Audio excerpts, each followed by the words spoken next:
राहुल, आवाज येतोय? हो, येतोय सर. गणाधीशजो ईश सर्वा गुणांचा मुळारंभारतो गुणाचा. नमो शारदा मूळचत्वार वाचा गमो पंथ तया राघवाचा. श्रीराम तुका सारिखे पूर्ण वैराग्य जाते.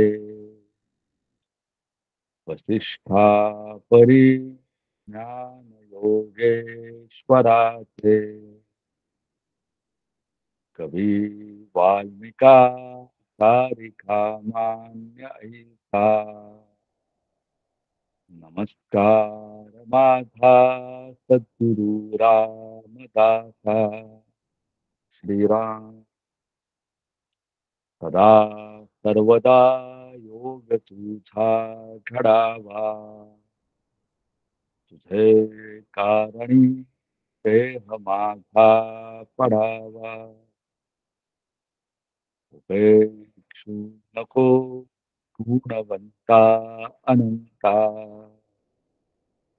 रघु नायका मागणे हेच आता. श्रीराम सद्गुरु श्री समर्थ रामदास स्वामी महाराज की जय. महारुद्र हनुमान की जय.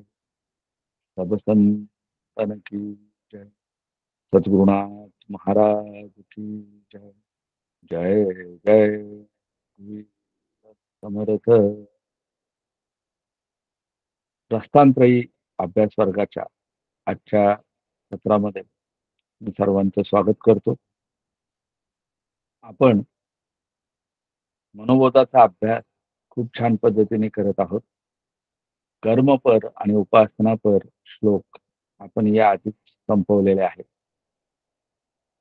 136व्या श्लोकापासून आपण ज्ञानपर श्लोकांचा अभ्यासाला सुरुवात केली. जुने ठेवणेपणे आकळेना हे समजून घेत असताना विवेके कसे आकळावे हे पण समजून घेतलं. स्वरूपाचा शोध घेत असताना, अनंताचा शोध घेत असताना टप्पे कोणते आहेत आणि त्यातले धोके कोणते आहेत हेही अभ्यास अत्यंत सूक्ष्म आणि विस्तारित पद्धतीने आपण ते ऐकलं. हे करत असताना अहंकार किंवा देहबुद्धी हा सर्वात मोठा धोका आहे आणि त्याचं निरसन कसं करावं याचंही विवेचन करून झालेलं आहे.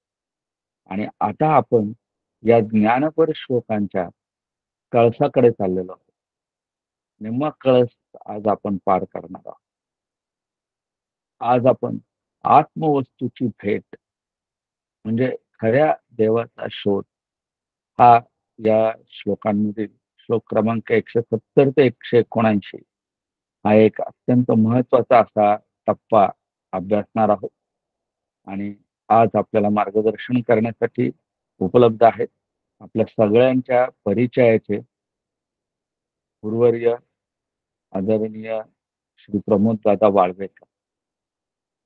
स्वतः त्यांचा परिचय करून देताना मी एका वाक्यात परिचय करून देत असतो की स्वतः परीच स्पर्श झालेले आणि स्वतः परीच बनलेले असे आदरणीय प्रमोद दादा. त्यांची वाणी अत्यंत मधुर आणि रसाळ आहे.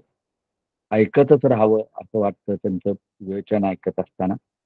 अधिक वेळ न घेता मी प्रमोद दादांना विनंती करतो की त्यांनी आजच्या विवेचनाला सुरुवात करा. प्रमोद दादा. जय जय. जय जय. एक मिनिट अशोक दादा, तुमचा व्हिडिओ बंद ठेवा कृपया करून.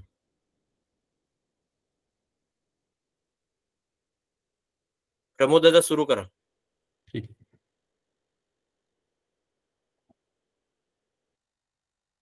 आपदामपहर्तारं दातारं सर्वसम्पदां लोकाभिरामं श्रीरामं भूयो भूयो नमाम्यहम्. शुकासारिखे पूर्णवैराग्यजाचे वसिष्ठा परिज्ञान योगेश्वराचे कवी वाल्मिका सारिखा मान्यैसा नमस्कार माझा सद्गुरु रामदासा. गुरुर्ब्रह्मा गुरुर्विष्णू गुरुर्देवो महेश्वरः गुरु साक्षात् परब्रह्म तस्मै श्री गुरवे नमः.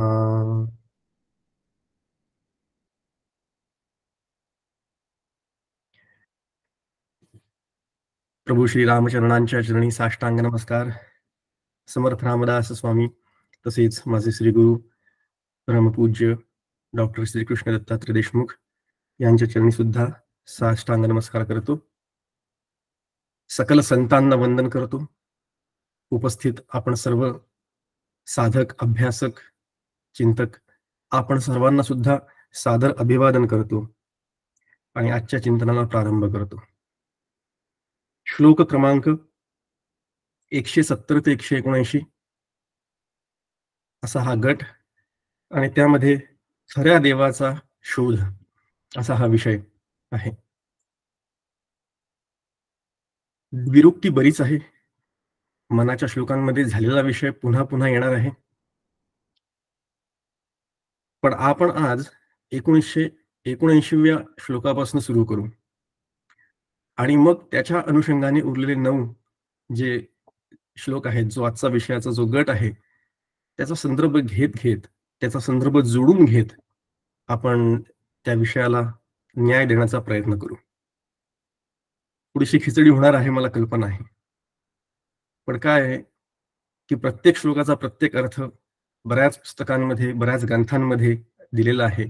त्याच्यामुळे प्रत्येक चरणाचा अर्थ न घेता एक साधारण आवाका त्या विषयाचा समजून घेण्याचा प्रयत्न आणि त्यातून काहीतरी उपदेश स्वीकारण्याचा प्रयत्न आपण करणार आहोत. तिन्ही लोक जेथून निर्माण झाले तया देवरायासी कोणी न बोले जगी थोरला देव तो चोरला असे गुरु विण तो सर्वथाही न दिसे. अशा प्रकारचा हा श्लोक आहे.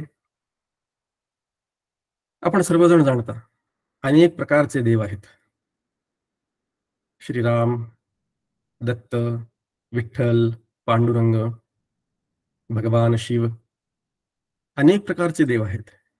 या आपल्या भारतामध्ये देवांचा काही तुटवडाच नाही. सगळ्यांना सगळ्या प्रकारचे देव माहिती सुद्धा आहेत. हे सगळे माहितीचे देव आहेत, नाही असं नाही. आणि त्याचबरोबर त्या देवांच्या करता उपासना पद्धती पण खूप सगळ्या वेगवेगळ्या पद्धतीने मांडून ठेवलेल्या आलेल्या आहे. प्रत्येक देवाचे काहीतरी वार असतात. प्रत्येक महिन्यातले काही वार असतात. एकादशी सारखे काही व्रत असतात. सगळेजण काही ती व्रत करण्याचा प्रयत्न करतात. उपास तपास असतात. सण असतात. प्रत्येक महिन्यात कुठला ना कुठला तरी मोठा सण असतो. काही अशी पद्धती असते की वार लावायचा, 1 वार 2 वार महिन्यातले. काही दुग्धाहार करतात, काही फळाहार करून राहतात, काही पूर्ण कडक उपवास करणारे असतात. सगळ्या प्रकारच्या जयंत्या वगैरे, दत्त जयंती, हनुमान जयंती, राम जयंती, रामनवमी हे सगळं आपल्याला माहितीच आहे. कोणाचा तरी आवाज येतो आहे. आपण कृपया म्यूट ठेवावं. अनेक प्रकारचे देव, अनेक प्रकारची व्रत आपल्या सगळ्यांना माहिती आहे. प्रत्येक देवाचा एक वार सुद्धा ठरून गेलेला आहे. शिवाचा कुठला सोमवार, मंगळवार कोणाचा हनुमंताचा, शुक्रवार देवीचा, अशा प्रकारे सगळं ठरून गेलेलं असतं. आणि अनेक प्रकारच्या या अनेक देवतांच्या अनेक उपासना पद्धतीमध्ये साधक अक्षरशः गुंतून जातो आणि गुंगून सुद्धा जातो. मी तर म्हणेन गुंगून जातो. कारण काय होतं, कुठल्या पद्धतीने कशा पद्धतीने देवाची साधना करायची आणि त्या देवाची साधना करता करता, उपासना करता करता कुठल्या पद्धतीने खऱ्या देवापर्यंत पोहोचायचं याचा निश्चित निवाडा काही केला होत नाही. आणि हाच आपल्याला सगळ्यांना मोठा त्रासाचा विषय असतो. उपोषणे निष्ठा नेम परमसायासी केले कर्म फळची पावती वर्म चुकले प्राणी, असं समर्थ रामदास स्वामी सांगून ठेवतात. अनेक प्रकारचे निष्ठा नेम सगळे करतात, उपोषण करतात, अनेक प्रकारचे सायास करतात, त्यांनी फळ पावतात, नाही असं नाही. त्या त्या प्रयत्नांचे, त्या त्या उपासनांचे, त्या त्या व्रतांचे फल, कर्मफल त्या प्राण्यांना मिळतात. पण वर्म चुकले प्राणी, मुख्य जे वर्म असतं ते चुकतं. म्हणून समर्थांनी 76व्या श्लोकात म्हटलेलं आहे, जगी देव ढुंडाळिता आढळेना, जगी मुख्य तो कोण कैसा कळेना. देव जगामध्ये शोधायला गेलं तर सापडत नाही, आढळत नाही. आणि मुख्य देव कोण आहे, सगळ्यात महत्वाचा मुख्य तो कोणता आहे, हे काही केल्या कळत नाही. आणि मग खूप मोठी पंचायत होते, इकडे जा तिकडे जा, हे कर ते कर. याच्यामध्ये बराच काळ व्यतीत होतो आणि हाताशी काहीही धड लागत नाही. जे प्राप्त करायचं आहे ते नीट प्राप्त झालेलं नसतं. म्हणून देव झाले उदंड, देवाचे मांडले भंड, भूता देवतांचे थोतांड एकची झाले, असं समर्थ रामदास स्वामी सांगतात. काय कुठल्या प्रकारची थोतांड या आपल्याकडे चालतात बघा. मध्यंतरी एक वाचनात आलं, वाराप्रमाणे टिळा लावायचा. म्हणजे आठवड्याचे जे 7 वार असतात, कुठल्या दिवशी कुठल्या प्रकारचा टिळा लावायचा, पांढरा लावायचा का पिवळा लावायचा का लाल लावायचा, आणि तो कुठल्या आकाराचा असावा, अशा पद्धतीने एक कोणीतरी महाशयांनी लेख लिहिला होता. काय गंमत आहे बघा. आता हे याला आपण थोतांड म्हणावं का काय म्हणावं माहित नाही, पण खऱ्या देवाचं दुर्भिक्ष सगळीकडे आपल्याला जाणवतं. कारण खरा देव चोरला असे असं समर्थ सांगतात. बघा, खूप ठिकाणी मंदिर अनेक आहेत, प्राणप्रतिष्ठा होतात मंदिरांमध्ये, खूप मंदिरं निर्माण झालेली असतात, अनेक असंख्य मंदिरे उपेक्षित सुद्धा राहतात, उपेक्षित असतात मंदिरं. मागे एकदा सिंहगडावर गेलो असताना, त्या सिंहगडावरील तिथे एक शिवाचं सुंदर मंदिर आहे, पण त्या शिवाच्या मंदिरामध्ये गेल्या असताना असं जाणवलं की तिथे एक प्रकारचं उदास वातावरण, भकास वातावरण तिथे जाणवलं. कारण ज्या पद्धतीने उपासना त्या मंदिरात व्हायला पाहिजे त्या पद्धतीने ती उपासना तिथे होत नव्हती किंवा होत नसावी. देव तिथे तेव्हाच टिकतो जेव्हा तिथे त्याची पूजा अर्चा सुरू असते, जेव्हा तिथे त्याची उपासना सुरू असते. अशाच ठिकाणी देव राहतो. काय झालं आपण, देवाचं काय झालं, कुठे गेले हे देव मंदिरातले, उपेक्षित राहिलेल्या मंदिराचे, ते खरंच निघून जातात का? एक लक्षात घ्या, आपण हा विषय नेहमी बघितलेला आहे, ज्ञानोपर विषय सुरू झालेला आहे, बराचसा विषय कव्हर झालेला आहे. जे जे निर्माण होतं ते कधी ना कधी नष्ट होणार असतं. जे जे निर्माण होतं ते कधी ना कधी नष्ट होणार असतं, हा सिद्धांत आहे. कुठलीही गोष्ट असो ती, मग ते मंदिर असो नका, घर असो नका, हा देह असो नका, जे जे निर्माण झालंय ते कधी ना कधी नष्ट होणार. भवा भक्षिता रक्षिता रक्षवेना, समर्थ रामदासांनी याच गटामध्ये सांगून ठेवलेलं आहे. हे जे भव म्हणजे जे जग आहे, ते जे निर्माण झालेलं आहे, त्याला कितीही रक्षण करण्याचा प्रयत्न केला तरी ते रक्षिता रक्षवेना, त्याचं कधीही रक्षण होणार नाही. हरू जाळतो लोक संहार काळी, समर्थ रामदास स्वामी म्हणतात. एक वेळ येणार आहे प्रलयाचा, जेव्हा संहार होणार आहे, त्यावेळेला हे समस्त जगत निर्माण नष्ट होणार आहे. हा विचार करताना आपण कुठल्या देवाचा विचार करायचा आहे? देवळात राहणाऱ्या देवाचा, घरात राहणाऱ्या देवाचा, आपल्या देवघरातल्या, का भिंतींवर लटकवलेल्या फोटोतल्या देवांचा? संत तुकडोजी महाराज, विदर्भातले राष्ट्रसंत, त्यांचं एक सुंदर पद अभंग आहे. मनी नाही भाव म्हणे देवा मला पाव, देव अशानं भेटायचं नाही रे, देव बाजाराचा भाजीपाला नाही. खूप सुप्रसिद्ध असलेला हा असा अभंग आपण सर्वांनी निश्चित ऐकला असेल. त्यात ते म्हणतात, दगडाचा देव त्याला वाडाराचा भेव. हातोडी छिन्नी देव तुटू शकतो, त्याच्यामुळे दगडाचा देव असेल तर त्याला सुद्धा भीती आहे. सोन्या चांदीचा देव त्याला चोराचं भेव. सोन्या चांदीचा जर का देव असेल ना, सुंदर अलंकार असलेले, तर त्याला चोराचं भय असतं. मध्यंतरी किस्से झालेले तसे, देवच चोरीला घेऊन गेले. चोरटे लोक येऊन देवळातनं देव चोरीला घेऊन गेले. मग आता तो देव खरा म्हणायचा का? काष्टाचा देव त्याला अग्नीचं भेद आणि चिखलाचा देव म्हणजे मातीचा देव केला असेल, त्या मातीच्या देवाला पाण्याचं भय.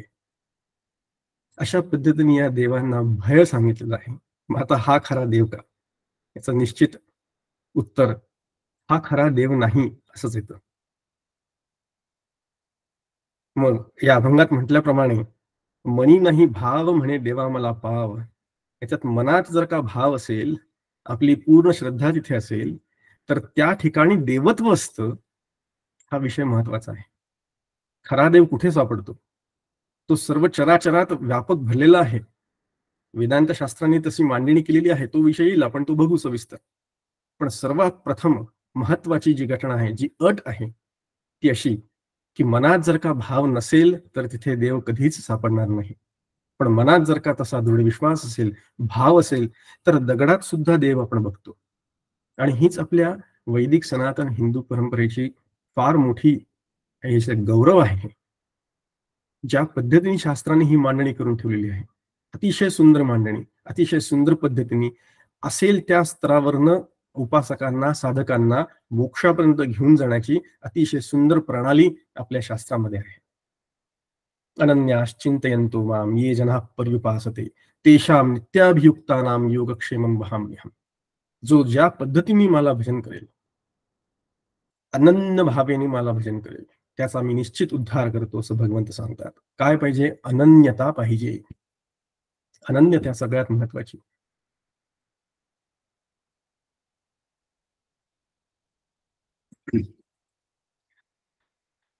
एक सुंदर चरण वाक्य आहे, जिथे भाव तिथे देव, जसा भाव तसा देव, जेवढा भाव तेवढा देव. बघा, छान विषय, छान आहे. जिथे भाव तिथे देव. तुमचा जिथे भाव असेल, तिथे तुमची श्रद्धा आढळ असेल, तिथे तो देव, तिथे देवत्व येतं. जसा भाव असेल तशा पद्धतीने तो देव तिथे प्रगट होतो. जेवढा भाव असेल तेवढा भावात, तेवढ्या प्रमाणात तो देव त्याचं देवत्व तिथे प्रगट करतो. आपण म्हणतो चराचर सृष्टीमध्ये देव आहे, सगळेजण म्हणतात. सर्वं खलविदं ब्रह्म, अगदी वेदांत शास्त्राचा नियम, सिद्धांत आपण सांगून जातो. पण एक प्रल्हाद सोडला तर बाकीच्या आपल्या सर्वांना खांबात देव दिसतो का हो? प्रल्हादाला खांबात सुद्धा देव दिसला. प्रल्हादाला सगळीकडे व्यापक असलेला तो देव त्याला दिसत होता आणि त्याच्याकरता तो खांबातनं प्रगटला सुद्धा. हे लक्षात घ्या. भक्त प्रल्हादाकरता तो तिथे प्रगटला सुद्धा. पण आपल्याला आपल्या देवघरात सुद्धा देव दिसत नाहीत हो. देवघरातले देव असतात, पटपट पटपट आवरायचे, पूजा उरकायची, हळद कुंकू व्हायचं, नाकातुंडात गंध जाईल असं व्हायचं आणि निघून पडायचं. असं आपलं होतं का? असा आपण विचार करावा. आपला भाव कमी पडतो. होतं काय? आपला भाव कमी पडतो. तो भाव जर का स्थिर झाला, कुठल्याही पद्धतीचा, कशाही प्रकारे एका ठिकाणी भाव स्थिर होणं महत्वाचं आहे. तो भाव पहिले स्थिर झाला पाहिजे, त्याच्यानंतर तो भाव त्या ठिकाणी टिकला पाहिजे. कुठलाही आपला देव असो, कुठलंही आपलं आराध्य असो, देवापाशी म्हणा किंवा श्रीगुरूंपाशी म्हणा, तो टिकला पाहिजे तिथे. त्याच्यानंतर त्याला बळकटी आली पाहिजे. तो भाव आपला दृढ झाला पाहिजे. असं जर का झालं तर आपण त्या परमार्थाच्या मार्गावर योग्य त्या पद्धतीने अग्रेसर आहोत असं म्हणायला हरकत नाही. पण थोडा देखील भाव आपल्या मनामध्ये असला पाहिजे. आणि सर्वसामान्य लोकांच्या मनामध्ये हा भाव असतो. आपण सर्वसामान्य भारतातले लोक निश्चितपणे भाविक असतात, भाविक आहेत. साधे मजदूर लोक बघा हो, कामदार, काम करणारे कष्टकरी, ते त्यांच्या अवजारांची पूजा करतात, ते त्यांच्या हत्यारांची पूजा करतात. मध्यंतरी घरामध्ये काही काम काढलं असताना सुतारकाम करणारे काही लोक आले, त्यांचे ते हत्यारं काढायचे रोज सकाळी, तर रोज सकाळी त्या हत्यारांना नमस्कार करायचे आणि मगच त्या हत्यारांना हात लावायचे. गंमत वाटली मला, खूप छान आहे. अशा प्रकारचा समाज आजही भारतामध्ये आहे. आपण सुद्धा सरस्वती पूजन करतो, शस्त्रास्त्र पूजन करतो, वर्षातून एकदाच करतो, दसऱ्याच्या दिवशी. पण असो, करतो. मुख्य मुद्दा काय आहे, तो भाव जो आहे आपला, तो एका ठिकाणी स्थिर झाला का? तो पहिले स्थिर झाला पाहिजे एका ठिकाणी, अनन्यपणे. नुसतं रामाला अनन्य म्हणायचं, मी तुला अनन्य आलेलो आहे, त्वमेव माताच पिता त्वमेव असं म्हणायचं, पण मग बाकी सगळीकडे हिंडायचं. कसं होतं मी सांगतो. आज काय वाचायचं? शिवलीलामृत वाचायचं. उद्या नवनाथ भक्तीस्वर वाचूया, परवा गुरुचरित्राचं पारायण करूया, नंतर काय अजून रामकथा वाचूया. तर माझं म्हणणं काय लक्षात घ्या, वाचायला काहीही हरकत नाही, अभ्यासाला सुद्धा काहीही हरकत नाही, पण एका ठिकाणी स्थिर राहत नाही, आपला भाव एका ठिकाणी दृढ राहत नाही. आज हे स्वामी आलेत गावात, चला त्यांचे प्रवचन ऐकून येऊ. उद्या दुसरे येत आहेत, त्यांची पण प्रवचन ऐकू. मग त्यांनी तर भक्तीवर जोर दिला, यांनी ज्ञानावर जोर दिला. नंतर ऐकलं की कर्मामध्ये सगळ्यात श्रेष्ठ आहे, कर्मयोगच सगळ्यात श्रेष्ठ आहे, कर्माशिवाय कोणी राहू शकत नाही. मग आली गल्लत, झाला प्रश्न पडतो, गडबड सुरू होऊन जाते, काही हातातला धड लागत नाही, कशाचं काही तारतम्य राहत नाही. पण परमार्थामध्ये अशा प्रकारचं इकडे जा तिकडे जा, हे धर ते धर, असं करून काहीही हाताला लागणार नाही. आमच्या श्रीगुरूंनी याला एक सुंदर शब्द देऊन ठेवलेला आहे. ते म्हणतात याला पारमार्थिक विंडो शॉपिंग. पारमार्थिक विंडो शॉपिंग करायचं म्हणजे काय? विंडो शॉपिंग सगळ्यांना माहिती आहे. विंडो शॉपिंग करायला जायचं म्हणजे टाइमपास करायला मॉलमध्ये जायचं. घ्यायचं काहीच नसतं, पण तरी उगाच बघून यायचं, सध्या काय नवीन डिझाईन आलेत, सध्या काय नवीन सेल लागलाय, सध्या कुठे काय मिळतंय, काय किमतीमध्ये मिळतंय, ट्राय करून बघायला काय हरकत आहे हो. म्हणून जायचं, ट्राय करायचं, घ्यायचं काहीच नाही. याला म्हणतात परमार्थिक विंडो शॉपिंग. तसंच आपलं होतं का विचार करायला. जायचं, ऐकायचं, इकडे ऐकायचं, तिकडे ऐकायचं, हे करायचं, ते करायचं, आणि पदरात काही पडत नाही. जे पाहिजे ते समाधान, जी पाहिजे ती शांती, जी पाहिजे ती तृप्ती आपल्याला साधता येत नाही. असं अनेक साधकांचं अनेक वर्ष होतं.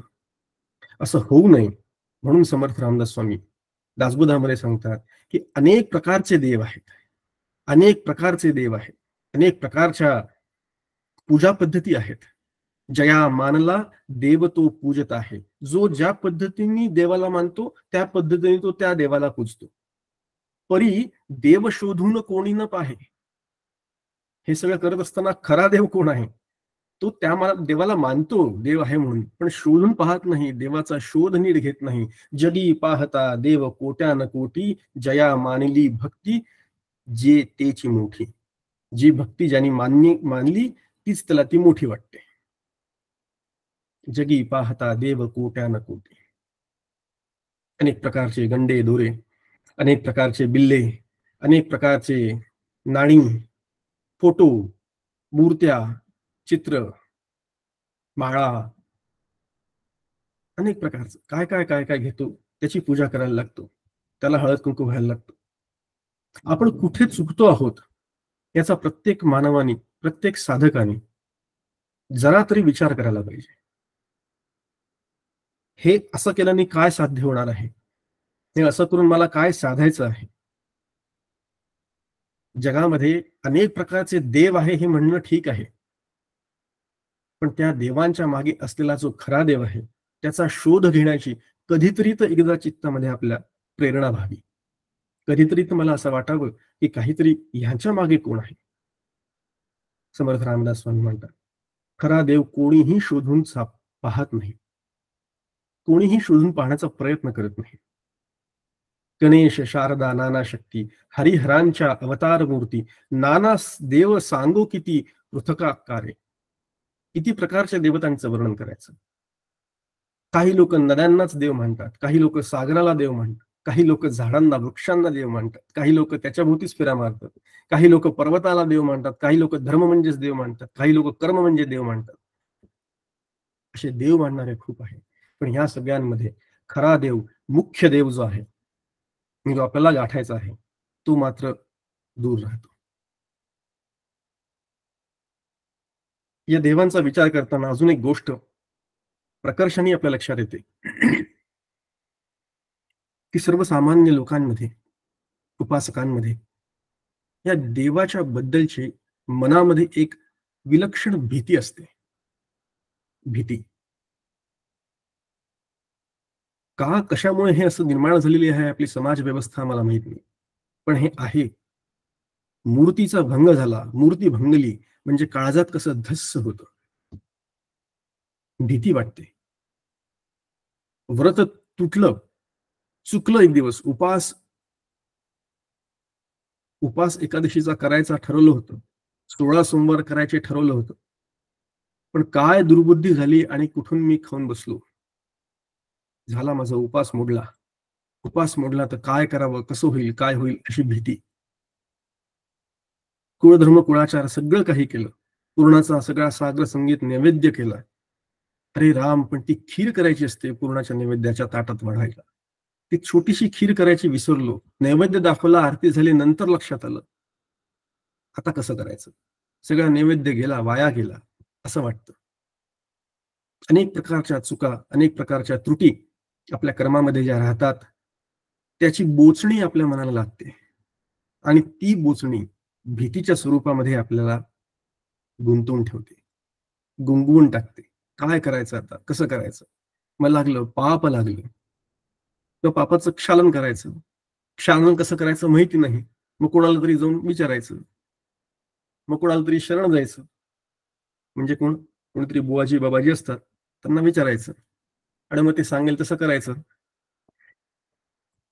मग ते सांगतात 100 पाठ करा, 1000 प्रदक्षिणा घाला, 16 सोमवार करा, 21 नारळ चढवा. अजून स्ट्रेच करू का पुढे, देवीला काय साडी चोळी करा, नारळ घाला, एवढंच नाही तर बळी द्या, इथपर्यंत गाडी जाते.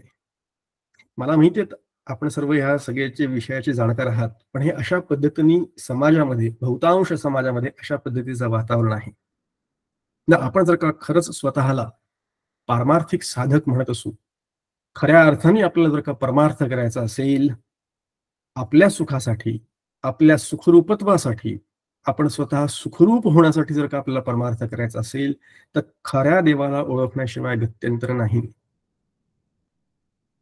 या अशा फालतूच्या विकृत कल्पनांना अजिबात थारा देता कामा नये.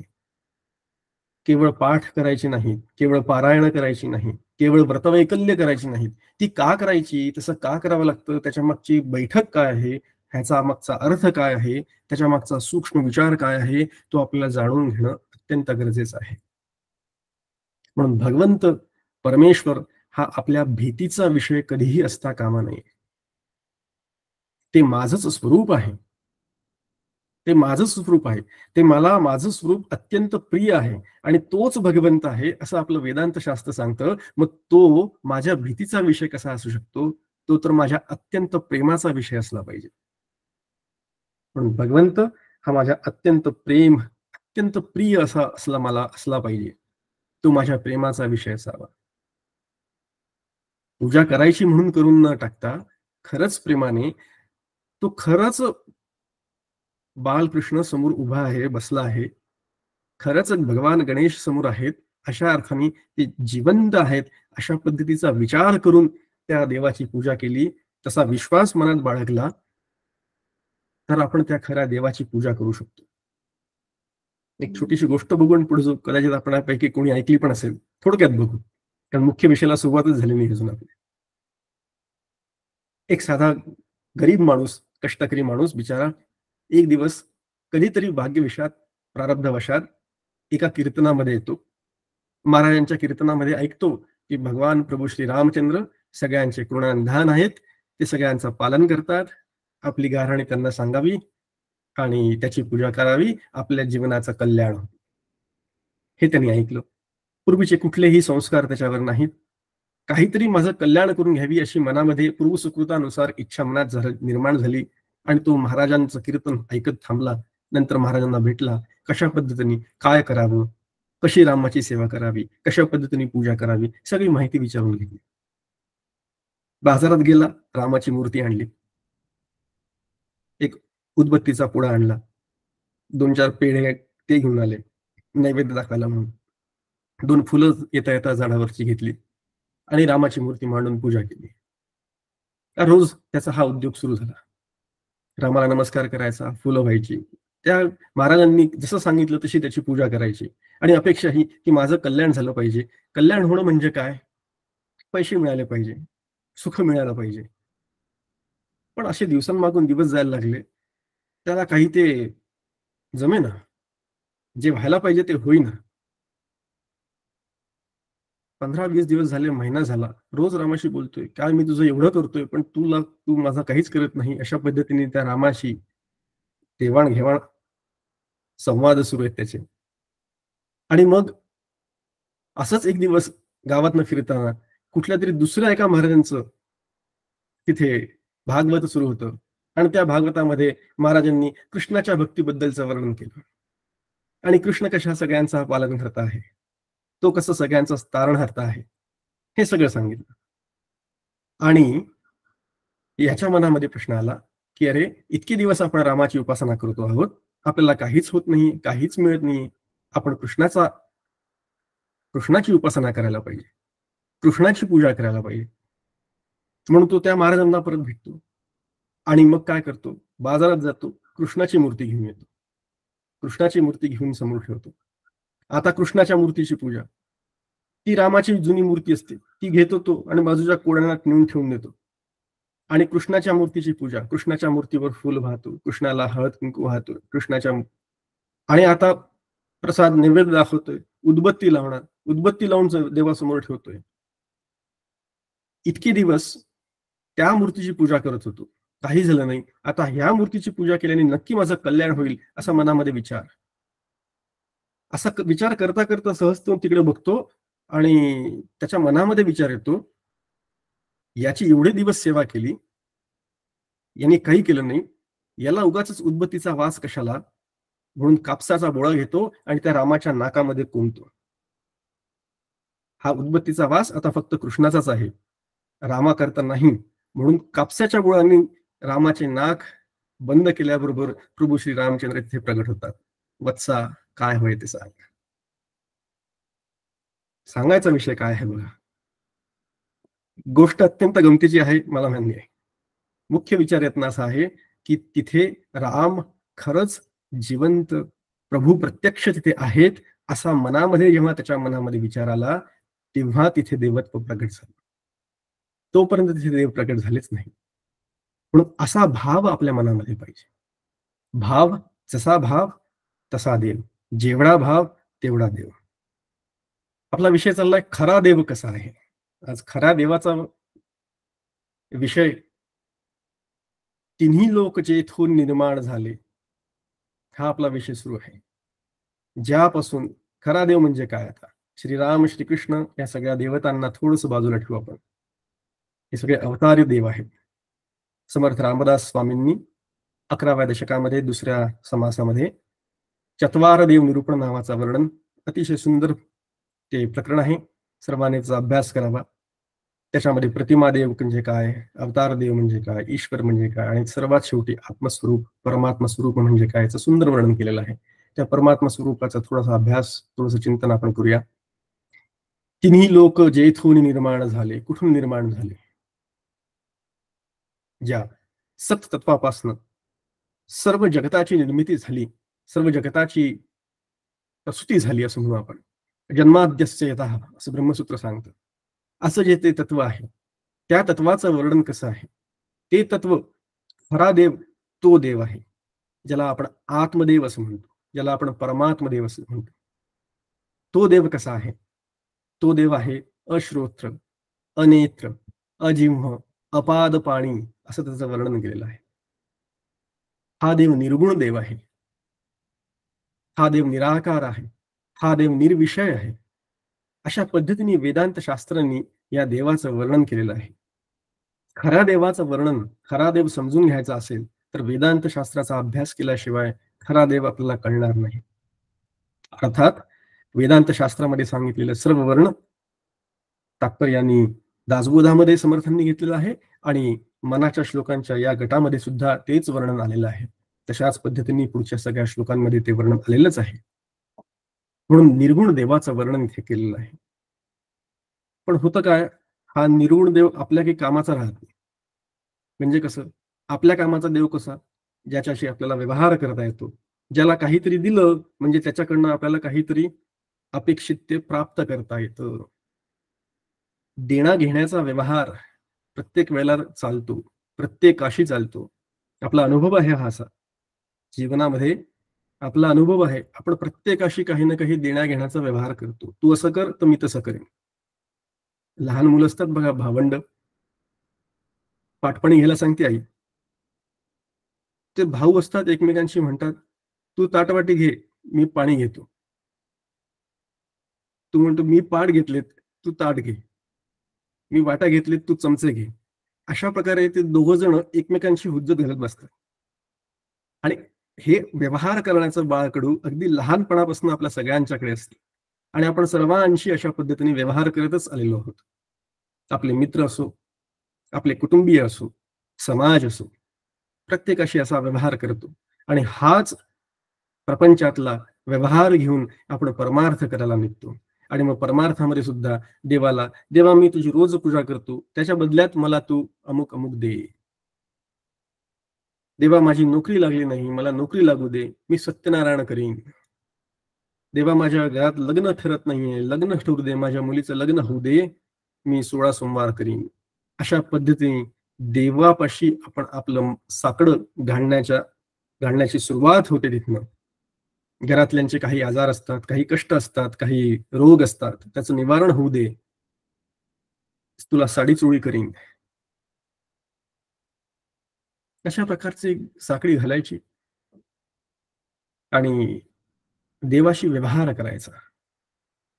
प्रश्न असा आहे की हा जो निर्गुण देव आहे, जो अश्रोत्र आहे, जो अनेत्र आहे, जो अजिव्ह आहे, त्याच्याशी हा व्यवहार करता येत नाही.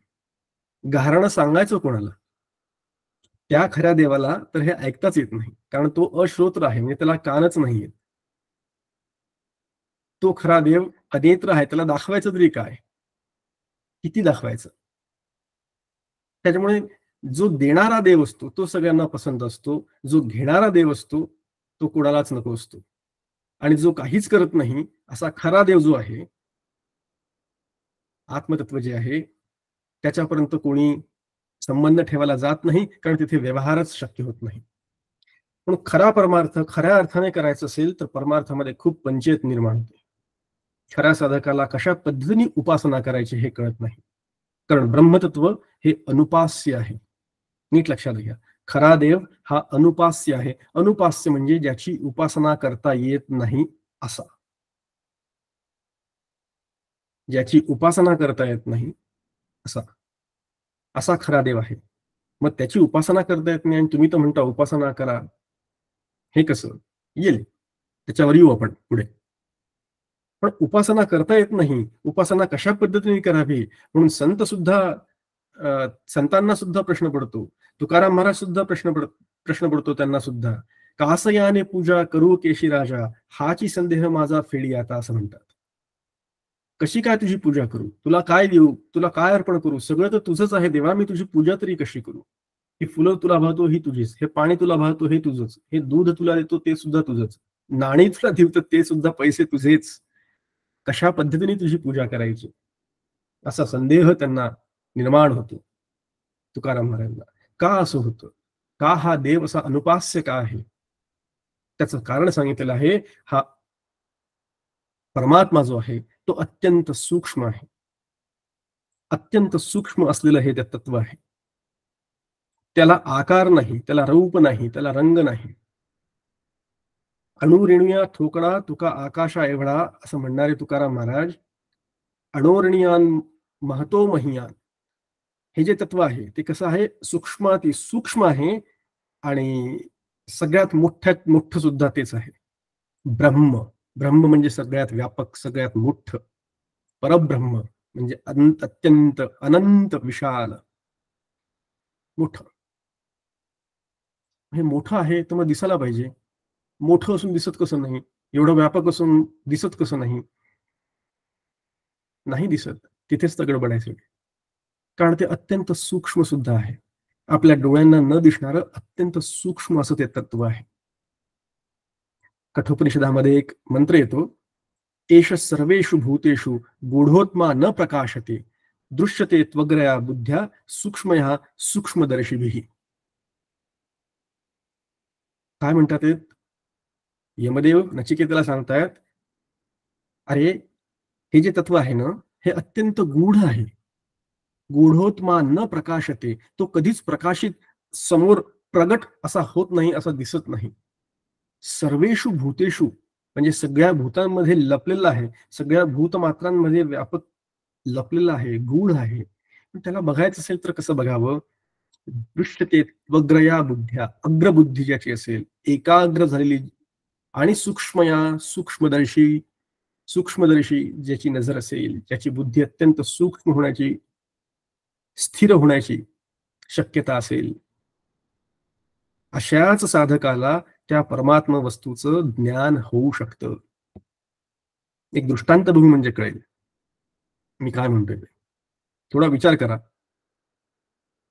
आपल्याला सगळ्यात सूक्ष्माती सूक्ष्म म्हणजे काय असतं? आपल्या दैनंदिन जीवनामध्ये विचार करू आपण. सूक्ष्म गोष्ट, साधं उदाहरण घेऊया. सुई असते, त्या सुईमध्ये एक बारीक धागा ओवायचा असतो. त्या सुईचं जे छिद्र असतं ते अत्यंत सूक्ष्म असतं.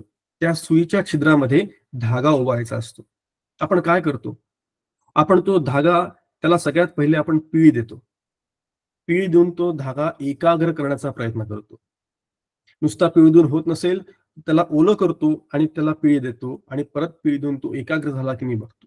सगळ्यात पहिले बारीक करून घेतो तो धागा.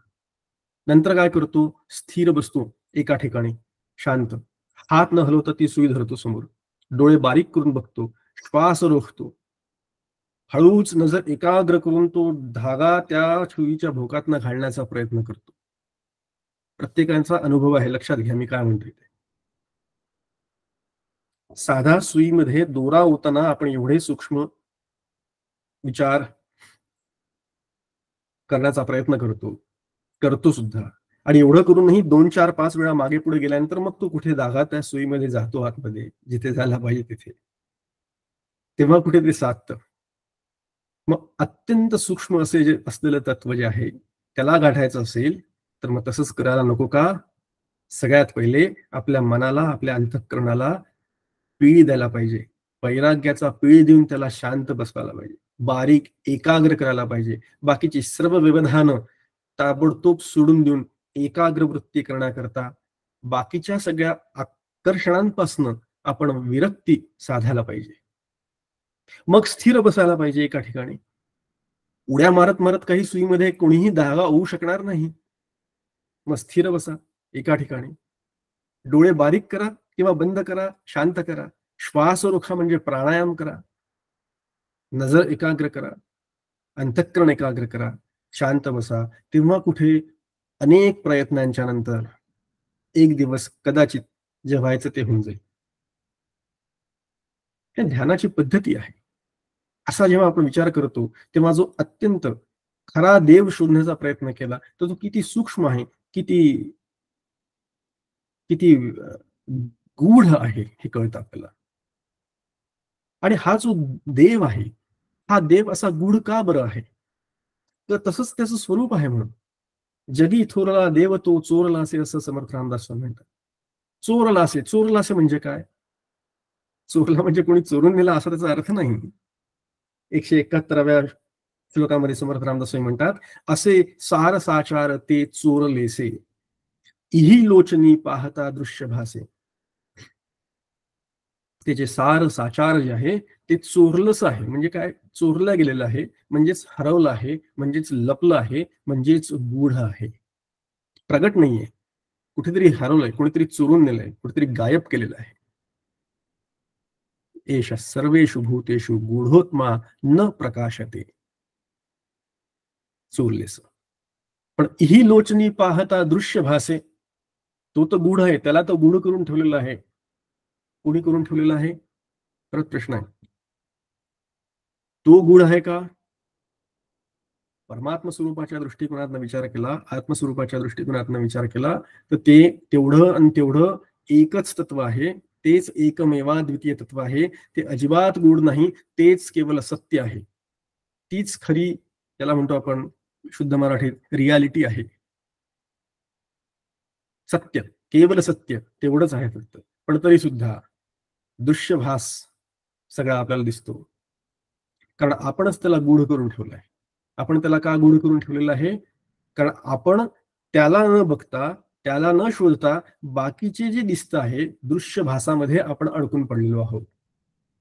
आपण त्याला ओळखण्याची पात्रता आपली नाही, म्हणून तो गूढ आहे, एवढंच साधायचं. आणि ही लोचनी पाहता दृश्यभासेमध्ये दृश्याचा भास आपल्याला होतो. जे जे पाहायला जावं ते सगळं दृश्य असतं. जे जे आपल्याला डोळ्यांनी दिसतं तेवढंच भासतं. सगळं डोळ्यांना दिसतं. सगळं आपण सगळं बघतो, जग बघतो, जगातले सगळे व्यवहार बघतो, पर्वत बघतो, नदी बघतो, अनंत प्रकारचे वृक्ष बघतो, प्राणी बघतो, कीटक बघतो. जे काही दिसतंय, जे जे दिसतंय, जे जे भासतंय, त्या सगळ्या भासणाला दृश्य असं म्हटलेलं आहे. दृश्यामध्ये बघा, लक्षात घ्या, दिसणं म्हणजे चक्षुंनी दिसणं हे एक दृश्याचा भाग आहेच आहे. पण त्याच्याबरोबर जे जे भासतं म्हणजे जे जे कळतं, जे जे आपल्याला जाणवतं, तो सगळा दृश्याचाच पसारा आहे. हा अनंत जगाताचा पसारा हा भासमान आहे. आरामस्तस्य पश्यन्ति न तं पश्यन्ति कश्चन. त्याचा हा जो पसारा आहे ते सगळे लोक बघतात. तेच सगळे लोक बघतात. न तं पश्यति कश्चन, त्याला कोणी बघू शकत नाही, त्याला कोणी मात्र पाहत नाही, तो कोणाला मात्र दिसत नाही, असा त्याचा अर्थ होतो. हा हा, ही ही, हे असं जे जे काही दिसतं, हा ही हे, या ह्याच्यात जे काही बसतं ते सगळंच्या सगळं दृश्य असतं. याला इदंता असं म्हणतात. इदम इदम इदम, हे हे हे हे संस्कृत शब्द आहे इदम.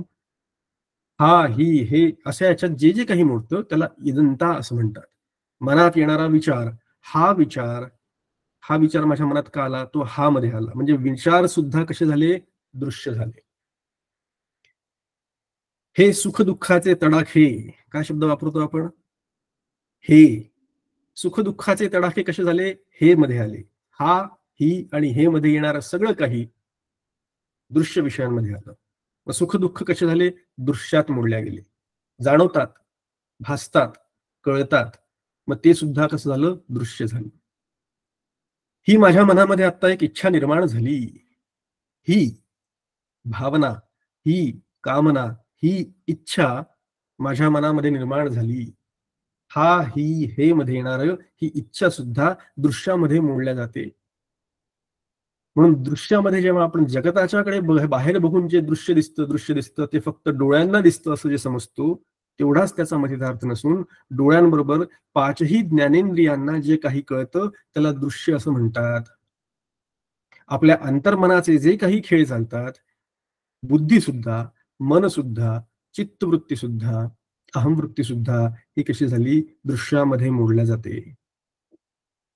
इदम. आणि हे कसं आहे, सगळं ह्याचा भास होतोय, ते भासतंय, ते दिसत नाही, ते सापडत नाही, भासतं सगळं, मात्र कळतंय सगळं. मग याच्यामध्ये खरा कोण आहे, खरं जे तत्व आहे, ते तत्व जे परब्रह्म तत्व आहे ते कुठेतरी वेगळंच आहे. ते वेगळंच आहे, ते हाताला सापडत नाही, ते दिसत नाही, ते चोरलेच आहे. पण बाकीच भलत भासतंय. म्हणून या सगळ्या जगाला भ्रमित करून सोडलेलं आहे. कोणी केलेलं आहे, मायेनी केलेलं आहे, मायेनी केलेलं आहे.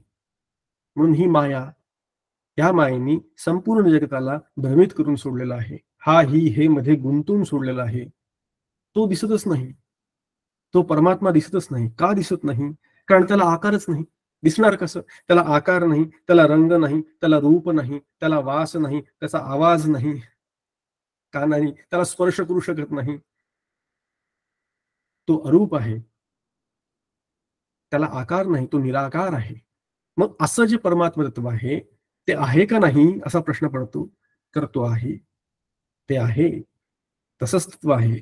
म्हणून समर्थ रामदास म्हणतात, निराभास निर्गुण ते आकळेना, अहंता गुणे कल्पिताही कळेना.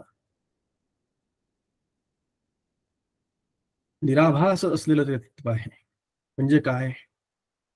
थोडा शब्दाचा नीट फोड करून घेऊ. निराभास. निराभास, भा म्हणजे ज्ञान. भा शब्दाचा अर्थ आहे ज्ञान. भास होतो म्हणजे काहीतरी ज्ञान होतं, काहीतरी ते चुकीचं असो का ते वेगळं. भास हा शब्द. निराभास म्हणजे ज्याचं ज्ञान होत नाही असं.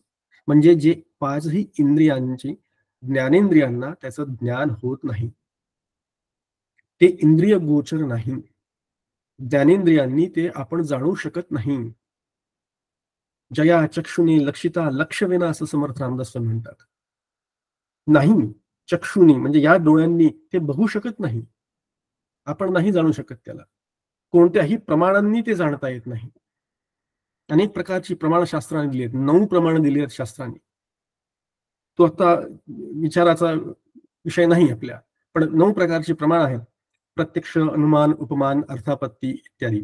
शब्द, ऐतिह्य, शक्य, चेष्टा, अशा प्रकारचे 9 प्रमाण दिलेले आहेत शास्त्रांनी. त्या 9च्या 9ही प्रमाणांनी त्याला जाणता येत नाही. आत्मतत्वाचं ज्ञान होणं शक्य नाही.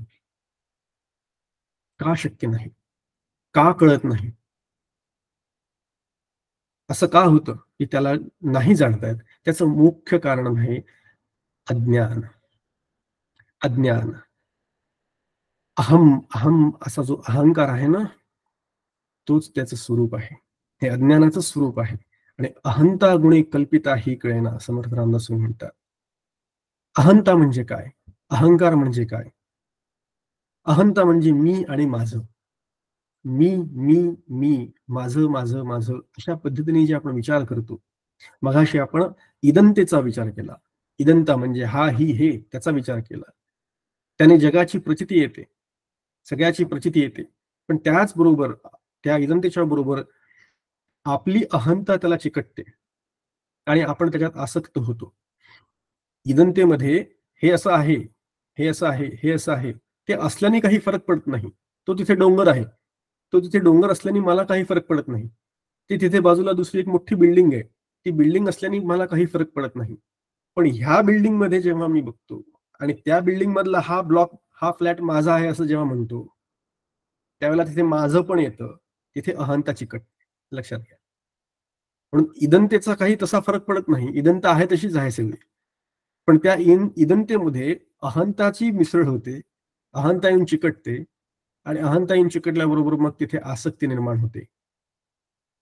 इदंता नेहमी बाहेरच्या जगात असते आणि अहंता आपल्या आतमध्ये असते, आपल्या आत राहते. पण दोन्ही ठिकाणी भेद आहे, लक्षात घ्या. दोन्ही ठिकाणी द्वैत आहे, लक्षात घ्या. इदंतेमध्ये सुद्धा भेद आहे. हा वेगळा, ही वेगळी, तो तो ती तसा, सगळं द्वैत. आणि अहंतेमध्ये सुद्धा भेद आहे. अहम अहम, हे माझं, हा मी, असा मी, तसा मी. जिथे जिथे मी आणि माझं आलं, तिथे तिथे लगेच तू आणि तुझं सुरू होतं. आणि मग तू मय सुरू होऊन जाते लगेच.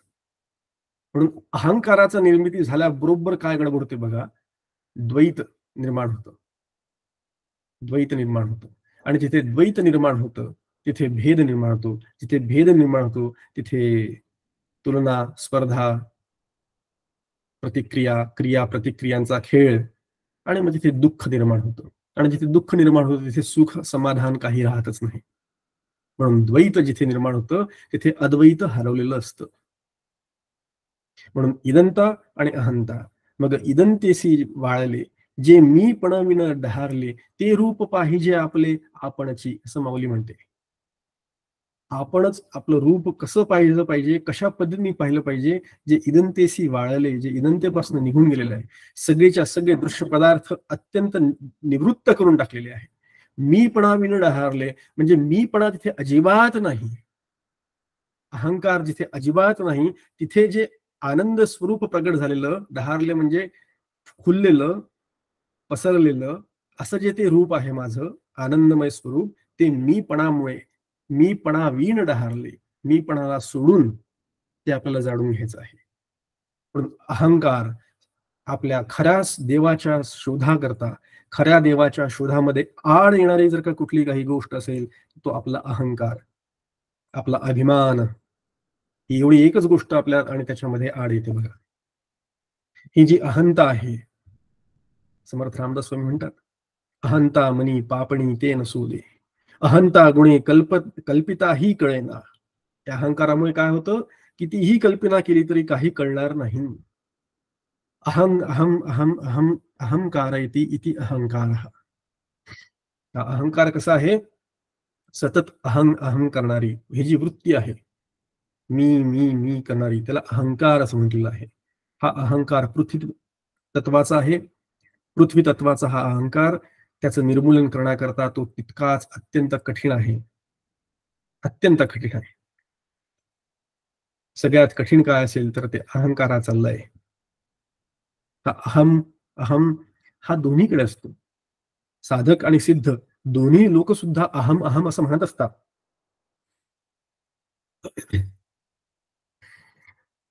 पण त्यांच्यातले ते दोन अहम वेगवेगळे असतात. एक अहम असतो ना, तो अध्यस्त अहम असतो, आणि दुसरा जो अहम असतो तो अधिष्ठान स्वरूप अहम असतो.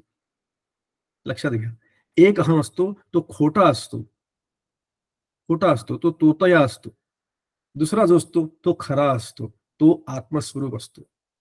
मग मी आत्मा आहे आणि मी कोणीतरी आहे, अजून कोणीतरी आहे, असा खोटा अहंकार. आता उदाहरण म्हणजे काय सांगतो, नीट कळेल. मी आत्मस्वरूप आहे हा माझ्यामधला जो अहम आहे, तो सहा अहम, मी आत्मा आहे हा एक अहम, ही एक धारणा. पण त्याचबरोबर मी जेव्हा माझ्या मनामध्ये मी म्हणून जेव्हा विचारतो, त्यावेळेला अगदी सहज प्रेरणा, अगदी सहज गत्या, मी हा देह आहे, मी हा 5.5 फुटाचा देह, या देहाला धरून मी, या देहाचं नाव प्रमोद म्हणून तो मी, अशा पद्धतीने जेव्हा मी येतो, मी पुरुष, मी करता, मी भोगता, अशा पद्धतीने असणारा जो अहम आहे तो मी, तो खोटा अहम आहे. इतकी सहज असते आपली खोटेची धारणा. हा देह मी आहे ही धारणा इतकी सहज असते की आपल्याला सुद्धा कळत नाही. मला मी देह आहे हे सुद्धा वाटत नाही. मी देह असून कोणीतरी दुसरा आहे हे वेदांत शास्त्र आपल्याला शिकवतं, श्रीगुरु आपल्याला शिकवतात. जेव्हा आपण पहिल्यांदा हे ऐकतो की मी देह नाही, त्यावेळेला खरंच वाटत नाही, हे काय सांगतायत, हे असं कसं शक्य आहे. मी देह नाही असं मला वाटत सुद्धा नाही. इतकी सहज धारणा आपली झालेली असते. म्हणून देहबुद्धी हे ज्ञानबोधे त्यजावी.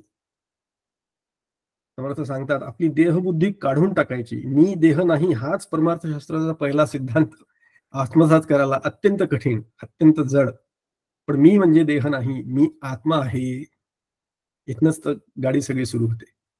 देहबुद्धी ते आत्मबुद्धी करावी, देहबुद्धीचा 8 गुण आठवावा, सगळे मंत्र आहेत आपल्या अभ्यास गटातले. मी देह नाही, मी देह नाही, हे शरीर आहे, हा जीव आहे, हा नक्की जाणारा आहे. हे शरीर आज आत्ता आहे, काही वर्षांपूर्वी हे शरीर नव्हतं, आणि काही वर्षांनंतर हे शरीर नक्की नसणार आहे. नियम आहे हा, प्रत्येकाने जाणण्याचा नियम आहे, लक्षात घेण्याचा नियम आहे. हे नक्की जाणार आहे. याला कितीही रोखून धरण्याचा प्रयत्न केला, कितीही कोट्यावधी रुपये औषधं आणि काय काय काय काय उपाय केले, तरी सुद्धा हे एक ना एक दिवस जाणार आहे, हा नक्की आहे. मग काय नक्की आहे? आत्मा नित्य आहे, आत्मा नित्य आहे, आत्मवस्तू नित्य आहे. शरीराला 6 विकार आहेत, त्या 6 विकारांचा विचार आपण बरेचदा केलेला आहे. आत्म्याला असा कुठलाही विकार नाही, आत्मा अविकारी आहे, त्याला विकार होत नाही. कितीही ठरवले तरी जेव्हा जायचं तेव्हा हे शरीर नक्की जाणार.